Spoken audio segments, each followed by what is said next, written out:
We're in a moment of technological acceleration unlike anything the world has seen before. 5 years from now, life will look radically different, and the shift is already underway. I'm Rachel Wilkins, and this is The Good News Is, a show about what's next and how to meet it with curiosity.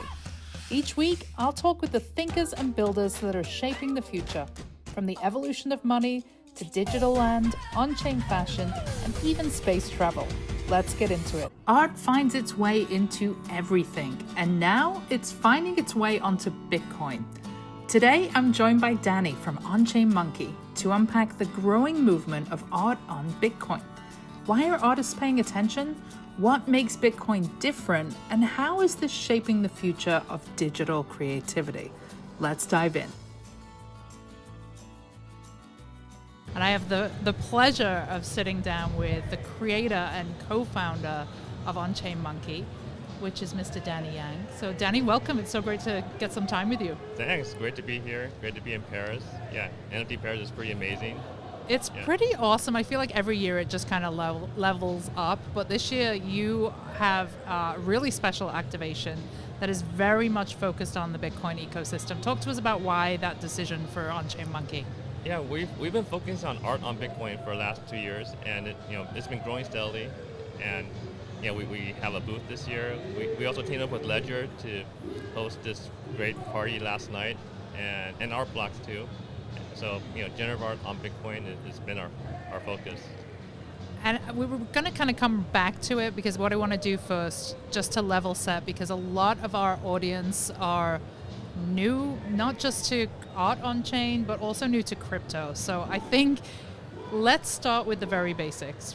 Why art on blockchain? Why art on Bitcoin? Why ordinals? What the heck is an ordinal? Let's break it down. Yeah, well, first, Bitcoin is the cryptocurrency, hard money, token that the world has been hearing about for years and years, and this year I think is going to be a special year for Bitcoin because of changes in the U.S. administration and just more acceptance over years. So why art on Bitcoin? Well, you have Bitcoin, and now you can do art on Bitcoin, and it's that simple.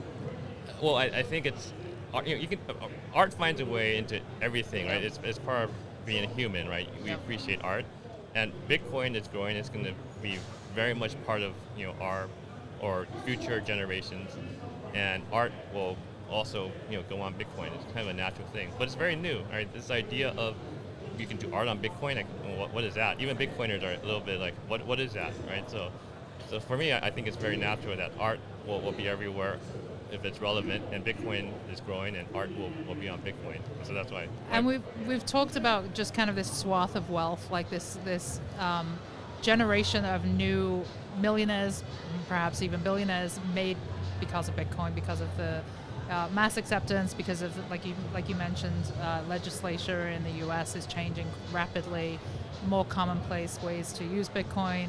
So now this, you're going to have naturally this moment where people are like, okay, well, where do I spend my money? Like, what do I spend it on? And culture, anything kind of culture aligned or art related tends to benefit from those moments of extreme wealth. But it Absolutely. is still very nascent, right? So I think just to kind of break it down for folks who perhaps are thinking, well, didn't we do this already with Ethereum? Like, explain to us why this differs and is perhaps offers a better form of provenance for an artist than Ethereum. Yeah, so Ethereum, so art has been growing on Ethereum for the last 5 years plus, and it's really, when it first came out, actually people didn't really care about it. Right. But over time, the ETH wealthy started to care, and that's art is really something that basically the more money you have, the more willing you are for buying art, and actually the more you want to spend on art. So the ETH wealthy got behind art on Ethereum, and I think that's going to happen for basically Bitcoin wealth, and Bitcoiners are going to be a lot wealthier in the near future, and they're going to spend. And the interesting thing about Bitcoiners and also art collectors, so like high-end art collectors or kind of the wealthy that collect fine art, there's a lot of overlap in those communities and also in how they think, appreciate, kind of spend their wealth. So Bitcoiners are going to kind of discover that there's actually art on Bitcoin they can collect, and so we'll see that grow. But yeah, we're very early in that phase of art on Bitcoin, which is pretty exciting. And I think as well, just to touch on like a little bit of controversy as well, this idea that Ethereum NFTs are not really on chain. Like, let's just kind of explain that in basic terms, what that actually means. This is also a kind of very interesting thing about digital ownership, right? So I got into the whole crypto space because of Bitcoin, and I've been explaining to people about owning Bitcoin and how you should just buy some Bitcoin and own it because it's this digital thing that you can own, and that concept is actually quite hard for pretty much everyone to wrap their heads around. I think it's generational too. It's like the internet is not new to us anymore, but it was new to people, before us.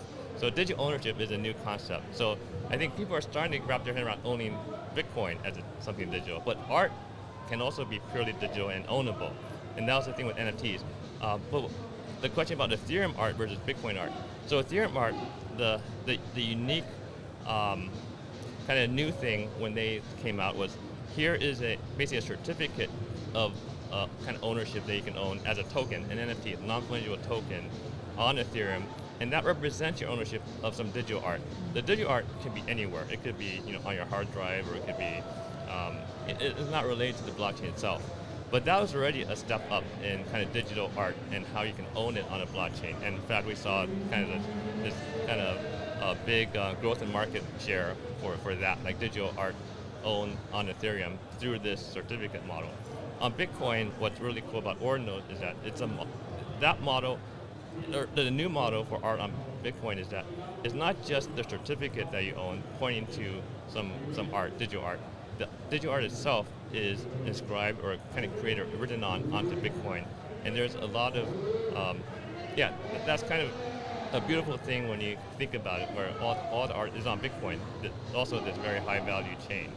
And so that's also a new concept, is on-chain art on Bitcoin. And it's very, like, once you kind of fall into the rabbit hole of kind of seeing what's possible with art on Bitcoin, it's all very quite elegant and beautiful. I love, and you explained this to me off camera, and I did find it to be very elegant and beautiful. You're so right. I think one of the biggest challenges for anybody coming into this space right now, I've personally been here since 2020. You've been here since 2013. Like, we've been around, we've seen kind of all the language and terminology that's been offered to people, and it can be very overwhelming, right? I think for a creator coming in right now, there's so much choice. You have, Ethereum, you have layer 2s, you have base, you have abstract, and now all of a sudden the kind of puck is going towards ordinals. Like, how do you kind of sell that to a creator? Like, why ordinals? Why in this moment does this matter? Yeah, so we've been talking to artists in particular. Generative artists actually kind of is the perfect fit for ordinal art, because the ordinal, basically art on Bitcoin really, I think of it as a kind of the medium for art. Like marble is a medium for sculpture, like sculptors to create sculptures. So for crypto and blockchain art, Bitcoin is a medium for a certain type of art. So marble, you create certain types of sculptures. You don't make watercolors for marble. So generative art is one type of art that works very well, one type of digital art that works very well for this medium Bitcoin. So we've been working with generative artists, and once we kind of explain how you could, like, how they know how to create generative art, and we explain how they can meld that with this Bitcoin medium, then once they get that, it's actually pretty clear. There's still a big kind of barrier to entry for them, though, because it's hard to create it, but they understand like what it means to create on Bitcoin, and we work with them to help them actually bring their work to life.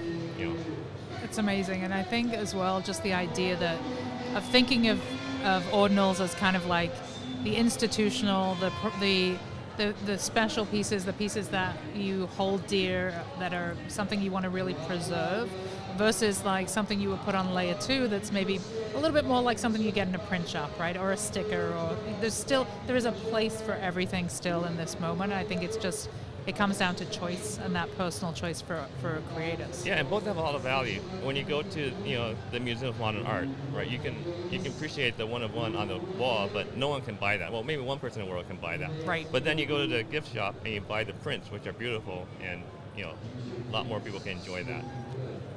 So talk to us a little bit about kind of some other examples that you see Ordinals technology being utilized for, because